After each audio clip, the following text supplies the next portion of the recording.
Did you accompany them on the plane? Yes, Yes. Mr. Senator. And then, did you stay in the Netherlands? Yes, I stayed there for 2 days. Okay, and hindi mo alam na dadalhin siya doon? Hindi po, can I make a clarification? That time, Pwede ko lang itanong, isang hirit lang. Wala ka sa listahan na binigay ni General Alcantara, yung mga nabigyan ng diffusion notice, ano? Wala ka doon sa listahan ng NBI, Chief PNP, wala ka doon sa listahan. Paano man nalaman? I was informed informally by Executive Director Alcantara. Informally. Apo. So you were also there informally. You had no formal function at the Villamor or the airport sites? I was there to oversee, ma'am, lang the PCTC. Hanggang PCTC lang po ako. Yun Okay. lang po yung aking... Can I clarify that? Yes. So, sabi mo kanina, you were there to oversee. I'll clarify what oversee means. But sabi mo, hindi mo alam na dadalhin siya sa Hague. Pero yet, sumakay ka ng aeroplano, sumama ka, you stayed in the Hague 2 days. Yes. And sabi mo, hindi ka alis, nandun ka lang. Okay, can I Yes, explain, yes. Mr. Senator? That time ho kasi, the members or the staff of the Interpol NCV Manila, wala hong available na mga kasamahan natin doon na may passport na ready. So, I volunteered, Mr. Senator. I just want to make clear. Magsiserve So, lang if you- kayo ng diffusion? May dala ka pang passport? Hindi po. Hindi So, po. Kasasabi mo lang eh, yung iba walang passport, ikaw lang yung may passport, may visa, Opo. kaya alam mo na itatangay sa ibang bansa. Hindi po. Yung passport po, nasa sasakyan ko lang parati eh. So, kagagaling ko lang po kasi ng Geneva. Kakauwi ko lang ho ng Geneva that time. So, kaya ho yung passport ko, nasa sasakyan ko lang. Hindi pa ho ako nakakapag-unload. Okay. I was gonna ask that na kung hindi mo alam na dadalhin doon pero sumama kayo sa 2 days tapos may passport ka but nasa kotse mo passport. Okay. But you volunteered to accompany why? To accompany the former president. Because kailangan what was the reason? Sabi mo yung mga kasamahan mo walang passport. Hindi po. Wala po akong sinabing kasamahan ko walang passport. Sorry. Wala pong passport that time yung mga PCTC Okay. members, ma'am, na Okay. supposed to be sasama din that time. Wala hong silang available noon. So were you appointed representative of the PCTC? Yes. Were you appointed representative of the Interpol in the Philippines? That time I was appointed, yes. Who appointed you? The PCTC, Your So Honor. can the on that day? Yes, sir. So can the ibuin natin kayo lang mga militar at pulis nakakaintindi ng 3-4 na letra eh. Yung Philippine Center for Transnational Crime. Sir, can you appoint the representative ng Interpol on the spot? Kasama sa powers yon if I check with Interpol. So kung today pwedeng ako representative ng Interpol? Para pong hindi yata kasama sa function ko yun. Well, kakasabi lang ho ni Ambassador, kayo daw nag-appoint sa kanya. Yun po sabi niya eh. So, but you're saying it's not. Ito nga maintindihan. So hindi nyo po Tanggapin ko na rin no. po kasi he Yeah. is a competent authority. Yeah, let's Tama you're po. under oath, sir. Oh. You're under Did you oath. or did you not appoint him as The good ambassador representative? is a competent authority to represent us. But you Yes. did not appoint him. Hindi question if he's a Appointing competent. authority. Hindi You're ka not appointing appointing, authority. okay. Klaro po yun. Executive Order 265, saan sa buong executive order na nagtatakda na magkaroon ng special envoy, sinasabi na meron kang papel para mag-oversee. Wala kasi akong mabasa Hindi po. katulad ni Senator Cayetano eh. Madam Chair, yun nga po yung relasyon ho namin ng OSETC and PCTC. Sila yung aming Secretariat and Eh, Operational. sekretarya lang ninyo, siya pa ang appointing ninyo. Hindi po, Parang ang hindi- gulo. hindi po. Boss ba ninyo yan or utusan? Hindi po, clear ko lang ho. Kasi that time, wala hong available na members ng PCTC anang may passport noon. So, kaya ho sinabi ko kanina, I volunteered para ho i-accompany ang former president in behalf of the PCTC. Okay, ma'am, can I clarify? I'm not going into the supervision, your appointment as special envoy because depende sa presidente, pwedeng iba, di ba? Kahit presidential advisor, if the president has special advisor on justice, then it's between the president, Secretary Remulla, etc. Ang focus ko doon sa ikaw ang representative ng Interpol. Kasi sabi mo, yes, ang sabi po ni Secretary Alcantara, hindi kanya in-appoint. So, sino nag-appoint sa'yo bilang representative ng Interpol? Nirepresent ko po ang PCTC. May I clarify? Yeah, go ahead, sir. Senator. Kasi traditionally, ang executive director is also the envoy. Ngayon, pinaghiwalay po yung posisyon. Yung ginawa po ng Malacanang, hiniwalay po yung posisyon ng special envoy at ng executive director. Pero dati ho, isa lang yan. Yeah. But lihis doon, Sec, sabi kasi ni Ambassador, siya daw ang representative ng Interpol that day ng Pilipinas. Yung pagpaalis mo pagpunta ho ng The Hague, siya po yung representative talaga ng Interpol. Yeah. Kasi siya lang ho yung may connection sa PCTC. But I was asking, who appointed him representative of Interpol? Ano ho yan? Kasama ho yan sa kanyang appointment. But he said before that day, hindi siya ang representative ng Interpol. Pero ano ho ito kasi yung overseeing function niya, oversight function, is, kasi parang may oversight po siya sa PCTC. I think that they took it from there na siya rin po yung responsible for the PCTC. Okay. Wala rin sa executive Kasi order. nga ano ho yan Sabi ko nga, magkasama ho dati ang posisyon ng executive director tsaka envoy. Si General Alcantara used to be the special envoy and executive director. And then the representative ng Interpol. Oh, Interpol. And exercising oversight powers. Bago lang yun. Hindi, dati ho isang tao lang nga Wala Ginawa Wala na sa ho dalawa. Executive Order 265. Parang above and beyond na sa... Special ho yan. Ma'am, just to point. the executive has the power when to he do that. when you signed dito sa ICC, you were signing as what? As the Interpol and Interpol NCB Manila representative.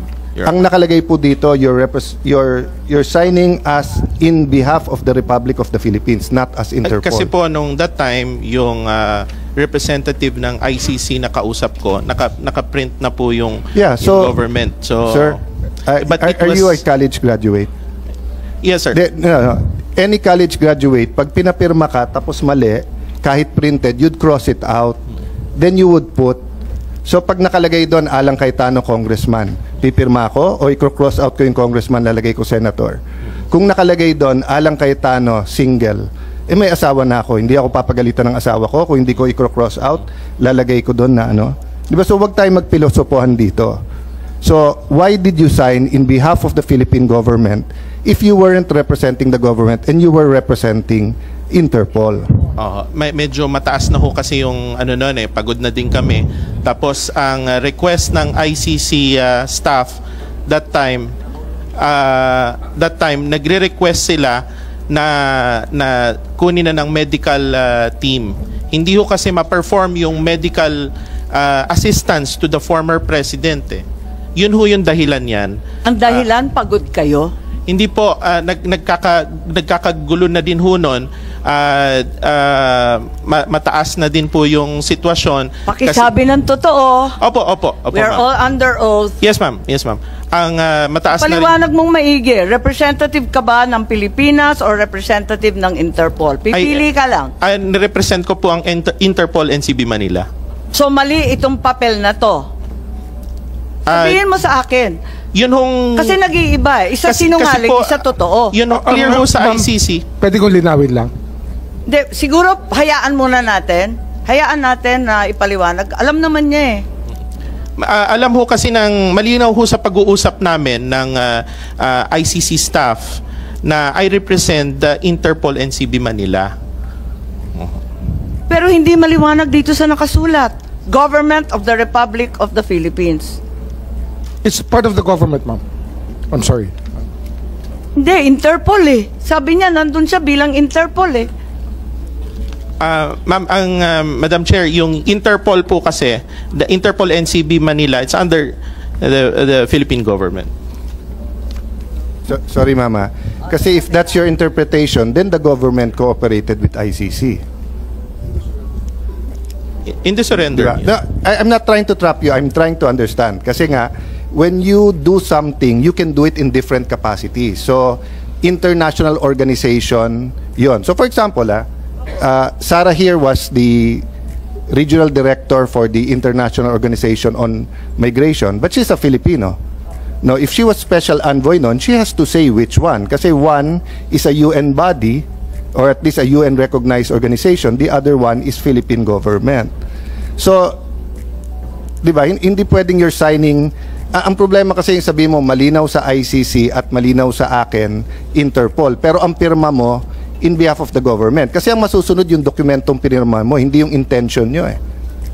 Di ba? So, kung ang sabi natin, listo, naintindihan mo, naintindihan ko, pinirmahan natin sale.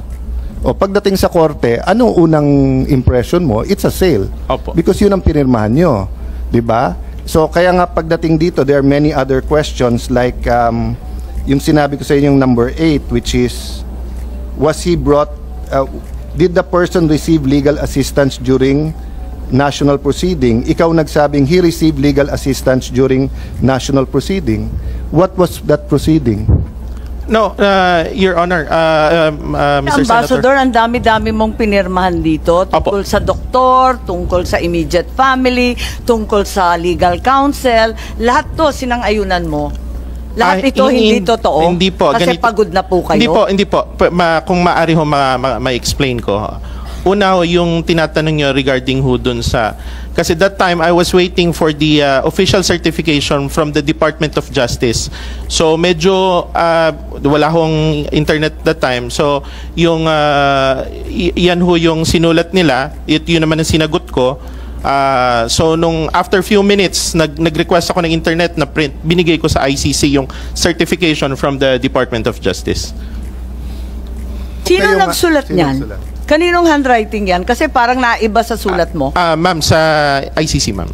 Tapos pinirmahan mo na lang yung sinulat ng ICC. Pinakikita naman yan nung nagpapalitan kami ng... So, sang-ayon kayo sa lahat ng sinulat? Opo, ma'am. Ano, so, yun yung papel mo doon? Ano pa yung ginampanan mong papel? Kasi sabi mo, sinamahan mo si Presidente Duterte sa eroplano. Pagkatapos, nung sinorender mo na at yan ang pinirmahan mo bilang kinatawan ng ating pamahalaan, ano pa yung iba pang papel mo? Ano pang ginampanan Wala mong papel? Wala na po, ma'am. Pero nagdalawang araw ka pa ron eh. Hindi po, ma'am. Nag-aantay kasi doon din kami sumakay sa same plane pabalik po ng Pilipinas. Madam Chair. Yes, Senator Bato, nagugulat lang ako, na-speechless ako. Dineliver ninyo sa ICC pero hindi ninyo alam? Paano hindi ninyo Hindi alam? po, alam po namin, ma'am, regarding dun sa ICC. Ang hindi ko po, balikan ko ho yung unang pag-uusap, kaya hindi alam. Nung unang pagdating sa airport, totally wala po akong alam nung pagdating ko sa airport. Naiya. Sa NAIA. Opo. Madam Chair. Yes, Senator Bato. Pwede mo laman, Ambassador, kung kailan ka appoint as special envoy against national crime? July 2024, Mr. Senator. Alam ninyo, gusto ko lang tignan yung pinirmahan mo kasi maraming kabulastugan dito. Hindi ko maintindihan. Yung number 8, kung maipakita sa screen. The date, time, and location of the appearance of the arrested person before the competent judicial authority. Ang sinagot mo, do not know. Paano hindi mo alam, samantalang nandun ka sa airport na hanggang sa Villamor, hanggang sinakay sa eroplano? Bakit hindi mo alam? Hindi po. Yung number 8 po, that time, kagaya ho ng sinabi ko kanina, I'm just waiting for the certification from Department of Justice. Yung certification dumating pa ng March 12 eh. Hindi po. Na dumating po on the same day, siguro 10 minutes. Pwede ninyong pakita sa amin kasi yung certification na binigay ng DOJ sa amin, March 12 ang nakasulat. Yun po yung certification na binigay ko po. Yung date lang po, siguro kasi that was March 11. Pero yung... Hindi, date, time, and location. Opo. Yung certification ho na yon na-send ho sa akin nung nandun kami mismo, nasa eroplano pa, ng paglapag ho namin sa Hague. At sinabi dito, before the competent National Judicial Authority. So, ibig sabihin, Pilipino. Husgadong Pilipino, tama ba? Judicial Authority. Hindi mo rin alam? Kasi sabi dito, do not know eh. Ayun po yung sinagot ko kasi I was waiting that time. Paano hindi mo alam eh? Alam mo, mula nung dumating na talaga naman hindi pinayagan makita yung abogado, hindi pinayagan pumunta sa Pilipinong husgado, hindi pinayagan lumabas. Bakit mo sinasabing do not know? Nandun ka, nakababad ka, hanggang sa Hague, nandun ka eh. Ma'am, that time, na nandun po yung mga abogado niya. In fact, 3 po yung abogado. Hindi, walang abogadong sinasabi sa number 8 na pinirmahan mo before the competent National Judicial Authority. Ang sinabi mo, hindi mo alam. So, yun ho kasing certification, yung details, nandun po sa DOJ certification. Yun ho yung inaantay ko that time. Medyo nagkaroon lang ho ng delay nung sa pagpasok kasi sa problema ho sa internet. Ano? Kailan dumating yung DOJ certification? On the same day po, nung nasa eroplano kami. Before? Iyan po, after po ng sign, kasi hindi ho makapasok. December 12 ha, ang nakadate. Parang nagugulat ako. March. Opo. Tataranta ako, nagugulat. Hindi po ma'am, Madam Chair. Pumasok po yung certification on the same day. Medyo nagkaroon lang. Hindi, March 12 ang nakasabi. Paano mo natanggap? Excuse me, yung nagko-coach, nahihirapan po kami. Ma'am, I think the best person to answer that would be Abogado po kayo? the person who issued the certification is here. Yes, I think Prosecutor Fadulion, we're referring to the same certification of March 12. Is that correct? That is correct, Madam Chair. And it was sent to Ambassador Lacanilao when and where? If I may just be allowed to explain, ma'am, the certification that is in the possession of the committee chair is a certification which indicated that the arrest was made on March 12, 2025. This certification was issued the day after the arrest. This would be March 12 also, 2025. So are you saying may mas maaga pang certification siya lang ang nakakaalam? No, ma'am. This certification was the one which was prepared as per instructions to me by the OIC Secretary of Justice because it was needed by Ambassador Lacanilao the moment that he reaches The Hague. So this was prepared on that day, and if I may point... That day being... March 12. March 12. March 12. So hindi pa rin tumutugma yung oras? Yes, ma'am, may konti hong inadvertence dito kasi the date March 12 here refers to the time of the arrest when in fact the arrest was actually March 11, 2025 at approximately 11:44. So hinabol lang ninyo yung certification after the fact? No, ma'am. This was the first certification that was issued because this was the one that was needed by Ambassador Lacanilao. We corrected this after you pointed it out that when we reviewed it again and we saw that the date indicated for the arrest was March 12 instead of March 11. And Ambassador Lacanilao received it on March 12, March 11, in Villamor, in Dubai, in The Hague. As far as I know, Madam Chair, the certification that I prepared on March 12 was forwarded to the Office of Undersecretary T, our OIC Secretary of Justice. It was he who made the arrangements for the transmittal to Ambassador Lacanilao. Thank you, Prosecutor. When did you send it to him and what did it say? Because we have no copies. We sent it, this certification was prepared in the afternoon of March 12, 2025, and it was sent to... March 12? Yes, ma'am. Pero sinuko na si Pangulong Duterte ng mas maaga? He was actually transported around midnight, if I'm not mistaken, of March 11, ma'am. And I think they were in transit at this time. I'm not so sure. They were in transit at the time when this certification was sent to them. pwedeng isulat yan at bigyan kami ng kopya nung sinasabi mo o We ito can pa rin? Yes, I can furnish you a copy. Ito pa rin, yung March 12 pa rin? Yes, ma'am. Siya pa rin?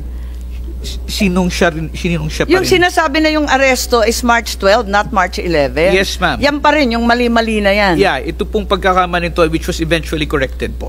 Opo. Okay, we'll go back to that later. But Ambassador, when did you receive this? Yung time ho na pagdating namin ng Hague, dumating yung ICC representative. Hindi ho kasi pumapasok mabuti yung messages namin with USEC-T dahil mahina ho yung net namin doon. But after 10 minutes na ma-sign po ma-answer yung number 8 question, nakuha ko na. So I immediately sent the copy to the ICC representative. Yung mali na March 12. Tama? Mali eh. Yung kopya pong galing sa Department of Justice that time. Pero walang nakasabi doon sa certification, kahit tanggapin ko na nagkamali, nagtypo sa date. Ang problema, wala namang sinasabi that he was delivered to a competent judicial authority to which you signed. Sabi mo, talagang na-deliver to a national competent judicial authority. Pinirmahan mo competent national judicial authority. Ma'am, may I? Yes po. Kasi kagaya ho na sinabi ni Justice Ascuna kanina, Oo. sa sistema kasi ng ICC, ang prosecution po ay kasama sa korte. It's part of the court. Kaya yun po yung lumalabas kasi nga, like the Prosecutor General is competent judicial authority in the understanding of the ICC. Secretary Remulla, it's very, very clear. Competent national judicial authority. There's nothing mysterious or equivocal about the sentence. Yung nga ho yun eh. National po. Yun yung National, equivalent ibig sabihin kasi. Pilipino Yung po. equivalency po. Ang sinabi siguro ng ICC sa kanya, prosecutor. Prosecutor certification. I don't really know their conversation. But yun lumalabas. Kasi nga, hindi na matatanggapin ng ICC yan kung hindi na issue ng prosecutor yan eh. Kasi under their system, ang prosecutor is part of the court. Parang nakakatuwa naman yung sagot na yan. Pero sige na lang. Ambassador Lacanilao, number 10, did the arrested person receive legal assistance during national proceedings? Pinirmahan rin ninyo yan. He received legal assistance during national proceedings. Anong national proceedings ang tinutukoy ninyo? Hindi nga dinala sa husgado. Doon lang kayo sa airport, sabi ninyo. Ma'am, kaya ko yung sagot ko dyan ay I do not know. Kaya hindi, walang do not know sa number 10. Sa number 10, sinabi mo, yes, he received legal assistance during national proceedings. Okay, legal assistance baka naman kabulastugan lahat ma'am, ito. Legal assistance kasi po that time ang pagkakaintindi ko kasi nandoon yung tatlong lawyers niya Sinong tatlo? Former ES Mijaldea, his wife, and Attorney Delgra. Madam Chair, Legal assistance during national proceeding. May national proceedings ba doon sa Villamor na sinasakop yung tatlong abogadong sinasabi mo? Legal assistance and serving of warrant. Ang nakasabi dito, did the arrested person receive legal assistance? Basahin po ninyo, nandyan, during national proceedings. He received legal assistance during national proceedings. Ang sabi po ninyo. Service of warrant, ma'am. National proceedings. Yes, ma'am. Yan ang Service of warrant, pagkaintindi mo. Yes, Senator Bato, please. ibig mong sabihin, you want to impress upon us that yung service of warrant is a national proceedings? Yan yung gusto kong Ma'am, that's an extradition form kasi. Sir, Yes, it's sir. an extradition form. Ang lumalabas kasi rito, case of first impression din po sa ICC na may nag-surrender po sa kanilang tao. Hindi pa ho nangyayari to eh. I think it's something that even the ICC Yes, tama ka sir, tama ka. Pero didn't know how to react to it. Balikan ko lang yung nakasulat. Natanggal, nawala. Ibalik mo nga. Ibalik mo. O very clear man ito, Ambassador. Did the arrested person receive legal assistance during national proceeding? Ang sagot mo, he received legal assistance during national proceedings. So, ibig mo sabihin, yung national proceedings na sasabi mo dito, yung pag-serve ng warrant, Serve ng warrant and also legal assistance kasi kasama ho niya yung 3 abogado niya. Ay, Wow. ganon. Pati yung National- competent National Judicial Authority, si General Torre na lang yon. Wala ho Kasi kasing sino ba form ng yun? ano. And then may right? liwanag competent National Judicial Authority. Sino naman yun? Wala naman doon kundi pulis. Madam Chair, may I? Ano ho kasi, yung lumalabas ho kasi rito, talagang, even the ICC, the form they use is for extradition purposes. Makikita po naman judicial authority, kasi yun ho talaga experience nating lahat. This is the first time na may nag-surrender po sa kanila. Then they don't even know our domestic law. Kaya po, this is a way to bash things up. Kaya nga nung nag-require ng certification, umubra po yung certification ng Department of Justice, ng Prosecutor General, kasi yun po yung understanding nila ng situation. Pero this is an extradition form, kaya ang mga tanong po dyan is for extradition, not for surrender. Pero kung extradition yung form mismo ng ICC, dapat nasundan yung extradition na process. May competent National Judicial Authority. Mismo yung ICC, inaalma pala na hindi ito extradition. Madam Chair. Yes, Senator Cayetano. Just some points. I understand, SOJ, where you're going, but ang problem ko kasi yung pumirma yung representative supposedly ng bansa. Kasi from the start, information on the surrender and transfer yung title nung form. But as you said, kasi extradition is a form of surrendering, di ba? Pero hindi yun ang sinunod natin. So ang understanding ko kasi, very strict din yung ICC sa human rights. Kasi precisely nga, it's a court that based everything on human rights. So they want to make sure with the form that we followed human rights. Okay. So dun sa number 10, personally, I'm not committing the committee. Personally, I can understand that the service of the warrant is part of the national proceeding.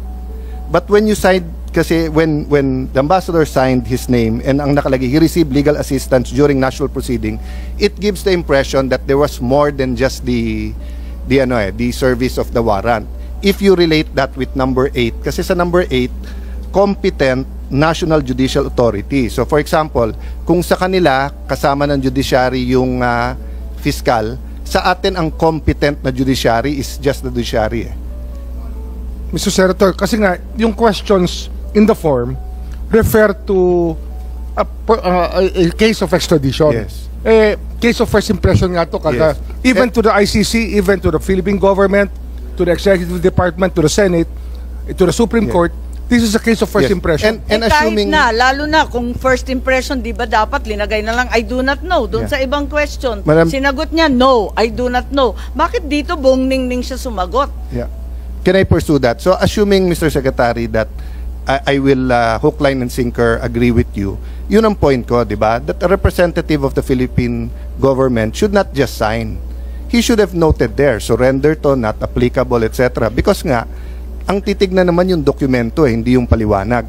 But I have one more question, and ma'am, payagan nyo, itulay ko rin to kay General Torre. Sir, pakinggan nyo yung question ko kay Ambassador kasi baka may link to sa isang tanong ko sa inyo.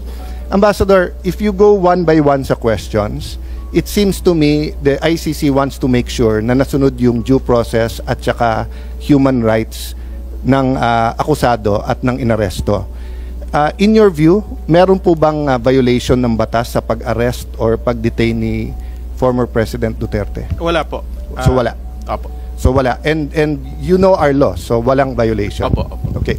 How about you, General Torre? May violation ho ba sa arrest or detention ni former President Duterte? No, sir. No, wala. Categorical wala tayong violate na law. No, sir. Okay. Can I read to you Republic Act 7438, an act defining certain rights of person arrested and detained under custodial investigation, as well as the duties of the arresting, detaining, and investigating officer and providing penalties for violation thereof. Section F, any person arrested or detained arrested, detained, or under custodial investigation shall be allowed visits by or conference with any member of his immediate family or any medical doctor or priest, minister chosen by him or by any member of his immediate family or by his counsel. I saw the video, sir. President Duterte was asking for his own doctors. Ang sabi nyo, hindi, may dala kayong doktor na colonel. Tama po ba? That's one part, sir. Yes, so Pero- you did not allow him to bring in his own doctor. There's another video that will show that he has his doctors from the Cardinal Santos. Yes, and he was saying kulang yon kasi ano pa sila, di ba? Yung iba pang doctors, pero hindi na pinayagan. There's videos from outside, yung ibang gamit, etc. Correct, sir?